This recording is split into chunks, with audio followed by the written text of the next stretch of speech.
செட்டியாரம்மாசமையலுக்கு நல்வரவு. நான் ஹேமா. இன்றைக்கி ஒரு 2 வத்தல் பார்க்கலாம் சொல்லிட்டு கத்திரிக்காய் வத்தல் மற்றும் கோவக்காய் வத்தல் ரெண்டுமே நல்லாயிருக்கும். முதல்ல வந்து கத்திரிக்காய் வத்தல் பார்க்கலாம்.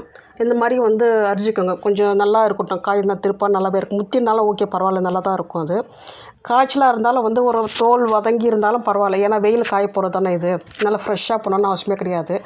இந்த மாதிரி வந்து ஸ்கொயராக நல்லா கட் பண்ணி நம்ம வச்சுக்கலாம். நம்ம வச்சுக்கிட்டு இதுக்கு தேவையான வந்து உப்பு, மஞ்சத்தூள் அதெல்லாம் வந்து போடணும். இந்த மாதிரி வந்து அரிஞ்சு வச்சுக்கலாம். ஃபஸ்ட்டு நான் எல்லா காயும் அரிஞ்சிட்டு உங்களுக்கு காட்டும் பாருங்கள்.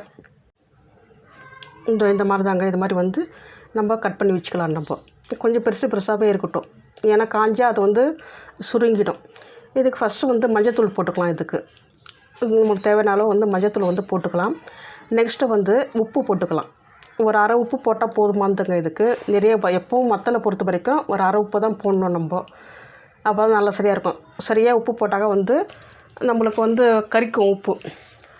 இது இப்போது புளி தண்ணி ஊற்றிக்கலாம். அப்போ தான் நல்லாயிருக்கும். ஏன்னா லெமன் இருந்தால் கூட லெமன் புளிச்சிக்கலாம். நான் புளி தண்ணியே வந்து ஊற்றிக்கிறேன். நான் ஊற்றி நல்லா வந்து பெசரிடணும். நல்லா பெசரி ஒரு 10 நிமிஷத்துக்கு வந்து இது நல்லாவே ஊற வைக்கணும். சில பேர் என்னன்னாக்கா இதே மாதிரி போட்டுட்டு இது வந்து வேக வைக்காமல் அப்படியே வெயிலில் வந்து காய வைப்பாங்க. அது என்னன்னாக்கா ஒரு மாதிரி கடுக்கு முடுக்குன்னு வறுத்தாக்கா. ஆனால் வேக வச்சு செஞ்சாக்கா நம்மளுக்கு வத்தல் வந்து நல்லா சாஃப்டாக நல்லாவே இருக்கும். வாசனையாகவும் ரொம்ப நல்லாவே இருக்கும். இந்த மாதிரி வந்து ஒரு 10 நிமிஷத்துக்கு வந்து பெசரி அப்படியே வச்சுட்டுங்க. இது மாதிரி அடுத்து நம்ம கோவக்காய் வத்தல் பார்க்கலாங்க. இந்த மாதிரி வந்து கோவக்காய் வத்தல் எல்லா வத்தோட கோவக்காய் வத்தல்ன்றது அவ்வளோ சூப்பராக ரொம்ப நல்லாவே இருக்கும். அது மாதிரி கத்திரிக்காய் வத்தல் மாதிரியே ரொம்ப நல்லாவே இருக்கும். இது வந்து கூறு கட்டி வைப்பாங்க. நான் அந்த மாதிரி கொஞ்சம் ஆனால் பழுத்தது வந்து போடக்கூடாது. இது போட்டால் நல்லாவே இருக்குது. தித்திப்பாக நல்லாவே இருக்காது. இந்த மாதிரி நல்லா ஃப்ரெஷ்ஷாக இருக்கணும். நல்லா இருந்தாக்கா அது வந்து நல்லாயிருக்கும். இந்த மாதிரி வந்து ரவுண்டாக வந்து கட் பண்ணிக்கலாம். நம்ம தேவையான நீட்டாக கட் பண்ணிக்கலாம். ரவுண்டாக கட் பண்ணிக்கலாம். நல்லா வேகணும். இது நல்லா கொஞ்சம் சாஃப்டான காய்னாலும் நல்லா வேகணும். இது இந்த மாதிரி வந்து நீட்டாகவும் நம்ம கட் பண்ணிக்கலாம். இப்படி இருந்தாலும் பரவாயில்லை. கட் பண்ணி போட்டுட்டு இதுக்கு தேவையான வந்து உப்பு, மஞ்சத்தூள், புளியோ இல்லை லெமனோ எது இருந்தாலும் பரவாயில்ல. நான் எல்லாத்தையும் கட் பண்ணிவிட்டு காட்டும் பாருங்கள். இந்த மாதிரி வந்து கட் பண்ணிக்கிட்டோம். நீட்டாகவே இருக்கட்டும். அது ஆனால் மேல் வந்து பழுத்து இருக்கக்கூடாது. சிவப்பாக வந்து இருந்தாக்கா தித்திப்பாக இருக்கும். நல்லாவே இருக்காது. அது இதுக்கு தேவையான மஞ்சத்தூள் போட்டுக்கிறோம். நம்ம நல்லாவே போட்டுக்கிறோம். கலர்ஃபுல்லாக நல்லாவே இருக்கும் பார்க்கறதுக்கு. நெக்ஸ்ட்டு வந்து லெமன் பிழிடுறோம். ஏன்னா வந்து கத்திரிக்காய் வத்தலுக்கு புளி போட்டோம் இல்லைங்களா. எல்லாத்துக்கும் ஒரே மாதிரி போடக்கூடாது. ஒன்று லெமன் போடலாம், இல்லை புளி போடலாம். மாறி வந்து இல்லை தயிர் போடலாம். தயிர் போட்டால் வேக வைக்கக்கூடாது. இது வேக வச்சுட்டு நல்லா காய வச்சுட்டு தயிர் கட்டியான புளிப்பான தயிர் போட்டு திருப்பி காய வைக்கணும். அப்படி பண்ணால் செய்யலாம். இந்த மாதிரி நெக்ஸ்ட் வந்து தேவையான அளவு வந்து உப்பு ஒரு அரை உப்பு தான் போடணும். இதுக்கு போட்டு நல்லா வந்து குலுக்கி ஒரு 10 நிமிஷத்துக்கு வந்து நல்லா வைக்கணும். நல்லா அந்த உப்பு, லெமன் சாறு எல்லாமே வந்து அந்த காய்க்குள்ளே நல்லாவே வந்து ஊறி நல்லாவே இருக்கணும். நல்லா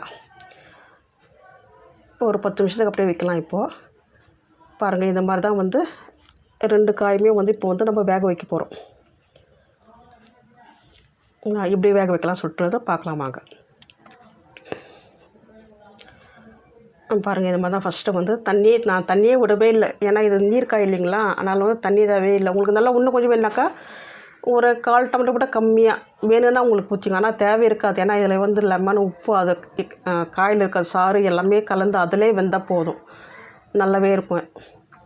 நல்லா ஒரு 10 நிமிஷத்துக்கு வந்து நல்லா வந்து வேக வைக்கணும். மூடி வச்சு நம்ம நல்லா வேக வைக்கணும். வேக வச்சிட்டாக்கா நல்லா இந்த டைமில் பெருங்காயம் கூட போட்டுக்கலாம். அது ஒரு வாசனையாக நல்லாவே இருக்கும். இந்த மாதிரி வந்து வேக வைக்கிறோம். வேக வச்சு நம்ம வந்து எடுத்துக்கலாம். நம்ம அதே மாதிரி தான் வந்து கத்திரிக்காய் வத்தலும் வந்து இந்த மாதிரி வந்து கத்திரிக்காய் வந்து இது மாதிரி வந்து வேக வச்சுக்கலாங்க. முதல்ல இதுக்கு தண்ணி ஒன்று இதுக்கும் அவசியம் கிடையாது. அந்த தண்ணியை பாருங்கள் எவ்வளோ இருக்குது. அதில் இருக்க அந்த 10 நிமிஷம் ஊற வச்சனால அந்த காயில் இருக்க தண்ணி எல்லாமே வந்து அது வெளியே வந்துருக்குது. நம்மளுக்கு அதுவே போதும் வேகிறதுக்கு. இந்த டைமில் வந்து உங்களுக்கு தேவையானாக்கா பெருங்காயத்தூளை கூட வந்து போட்டுக்கலாம். கொஞ்சம் போட்டால் அதுவும் ஒரு வறுக்க சொல்ல ரொம்பவே நல்லா வாசனையாகவே இருக்கும்.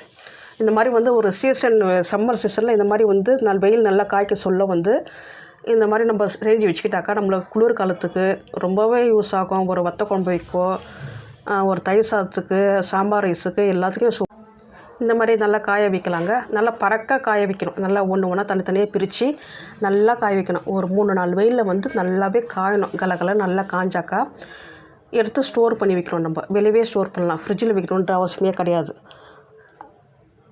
இது மாதிரி தான் ஒரு 3 நாள் காய வச்சு காட்டும் பாருங்கள் எப்படி இருக்குன்னு சொல்லிட்டு. இந்த மாதிரி தான் பாருங்கள் எவ்வளோ நல்லா வந்து காஞ்சிருக்கு.